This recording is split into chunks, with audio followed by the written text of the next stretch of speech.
Hello friends, welcome to மாங்கனி சமையல். இன்னைக்கு நம்ம மாங்கனி சமையல்ல இட்லி தோசைக்கு ரொம்பவே சூப்பரான ஒரு சாம்பார் ரெசிபி தான் பார்க்க போறோம்.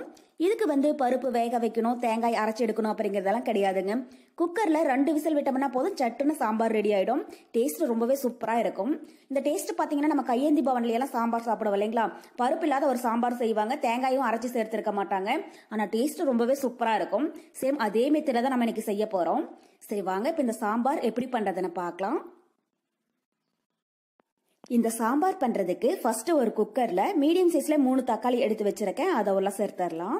நான் மீடியம் சைஸ்ல 3 தக்காளி எடுத்திருக்கேன், பெருசா இருந்துச்சுன்னா 2 அளவுக்கு சேர்த்தீங்கன்னா போதும். கூடவே பாதி அளவுக்கு பெரிய வெங்காயம் கட் பண்ணி வச்சிருக்கேன், அதை உள்ள சேர்த்தரலாம். வெங்காயத்தை ரொம்பவே பொடியா கட் பண்ண வேண்டியதுல கொஞ்சம் பெருசாவே கட் பண்ணி சேர்த்துக்கோங்க. கூடவே 2 பல் பூண்டு, அப்புறம் காரத்துக்கு 3 பச்சை மிளகாய். இந்த பச்சை மிளகாய் நல்லா காரமா இருக்கும் அப்படிங்கறதுனால நான் 3 அளவுக்கு சேர்த்திருக்கேங்க. நீங்க உங்க காரத்துக்கு தகுந்த மாதிரி கூட்டவோ குறைக்கவோ சேர்த்துக்கோங்க. அப்புறம் 1/4 டீஸ்பூன் மஞ்சள் தூள், கூடவே 1 teaspoon sambar powder. Sambar powder இருந்தா அதை சேர்த்துக்கோங்க, அது இல்லை அப்படின்னா வீட்டில் அரைச்ச குழம்பு தூள் சேர்த்துக்கோங்க. சாம்பார் டேஸ்ட் ரொம்பவே நல்லா இருக்கும். கடைசியா இதுக்கு தேவையான அளவு உப்பு, கூடவே 2 கப் அளவுக்கு தண்ணி சேர்த்துடலாம். தண்ணி கொஞ்சம் அதிகமாகவே சேர்த்துக்கோங்க. நம்ம தக்காளியை வேக வச்சுட்டு அந்த தண்ணியை சாம்பாரோட தான் சேர்க்க போறோம், அதனால தண்ணி அதிகமாக இருந்தாலும் பரவாயில்ல. சேர்த்துட்டு ஒரு டைம் லைட்டா கலந்து விட்டுறலாம். லைட்டா கலந்ததுக்கு அப்புறமா இப்ப குக்கரோடைய மூடி போட்டு மூடி மீடியம் ஹீட்ல 2 விசில் வேக விட்டுருங்க. 2 விசில் பிரஷர் ஃபுல்லா ரிலீஸ் ஆனதுக்கு அப்புறம் எப்படி இருக்குன்னு பார்க்கலாம். 2 விசில் இருக்கட்டும். இப்போ இந்த டைம்ல ஒரு மிக்ஸி ஜார்ல 1/2 டேபிள் ஸ்பூன் அளவுக்கு பொட்டுக்கடலை சேர்த்துக்கோங்க. பொட்டுக்கடலை அதிகமா சேர்க்க வேண்டாம், 1/2 டேபிள் ஸ்பூன் அளவுக்கு சேர்த்தீங்கனாலே போதும். இதுவே சாம்பார் நமக்கு நல்லா திக்கா கிடைக்கும். கூடவே 1/4 டீஸ்பூன் சீரகம் சேர்த்துட்டு இதை நைஸா பவுடர் பண்ணி எடுத்துக்கலாம்.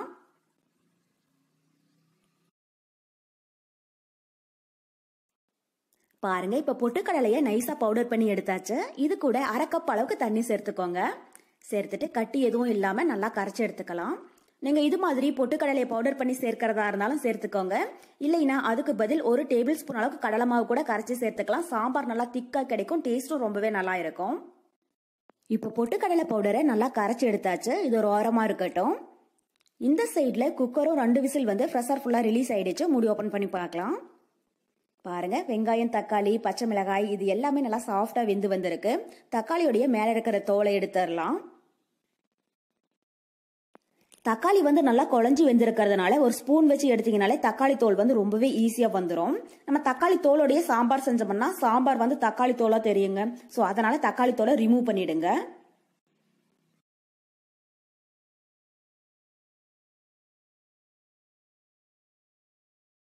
தோல் எல்லாம் எடுத்ததுக்கு அப்புறமா ஒரு 5 நிமிஷம் நல்லா ஆற விட்டுருங்க. ஆறுனதுக்கு அப்புறமா தண்ணியை வடிச்சிட்டு மிக்ஸி ஜாருக்கு மாத்தி அரைச்சு எடுத்துக்கலாம்.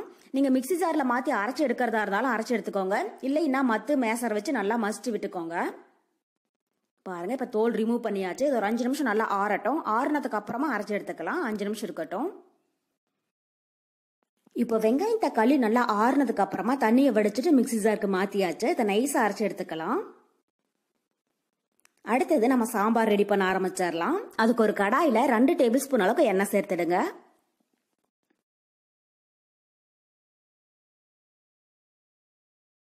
எண்ணெய் நல்லா சூடானதும் 1/2 டீஸ்பூன் கடுகு உளுத்தம் பருப்பு சேர்த்துடலாம். கடுகு பொரிஞ்சதும் கொஞ்சம் கருவேப்பிலை, கூடவே ஒரு 5-6 சின்ன வெங்காயம் கட் பண்ணி வச்சிருக்கேன், அதை உள்ள சேர்த்துடலாம். அப்புறம் ஒரு காஞ்ச மிளகாய் கிள்ளி சேர்த்துக்கோங்க. சேர்த்துட்டு ஒரு டைம் லைட்டா வதக்கிடலாம். வெங்காயம் அதிகமா சேர்க்க வேண்டாம், ஒரு 5-6 அளவுக்கு சேர்த்தீங்கனாலே போதும். ஃபர்ஸ்ட் நம்ம வெங்காயம் தக்காளி வேக வச்சு அரைச்சு எடுத்திருக்கோம், இப்ப தாளிக்க மட்டும் கொஞ்சம் சேர்த்தீங்கன்னா போதும்.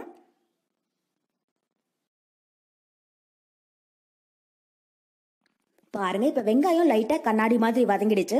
இது கூட நம்ம அரைச்சி வச்சிருக்கிற தக்காளி விழுதை உள்ள சேர்த்துடலாம்.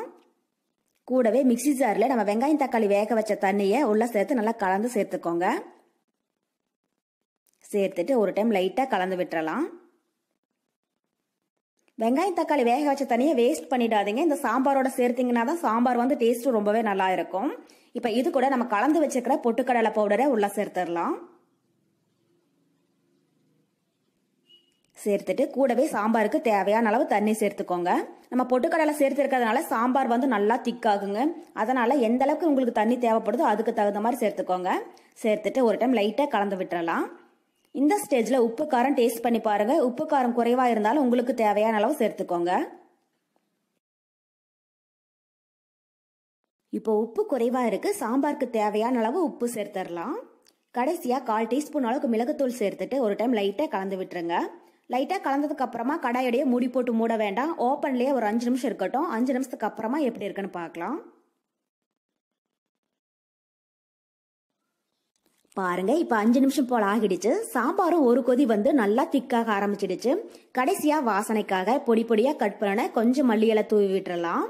சாம்பாருக்கு வந்து நம்ம எல்லா பொருளையுமே ஃபர்ஸ்ட் நல்லா வேக வச்சு சேர்த்துருக்கிறதுனால அதிக நேரம் கொதிக்க விட்டுறாதீங்க. ஜஸ்ட் ஒரு கொதி வந்துச்சுன்னா போதும். அவ்வளவுதான், நம்ம சாம்பார் ரெடி ஆயிடுச்சு. இந்த ஸ்டேஜ்ல ஸ்டவ் ஆஃப் பண்ணிடலாம்.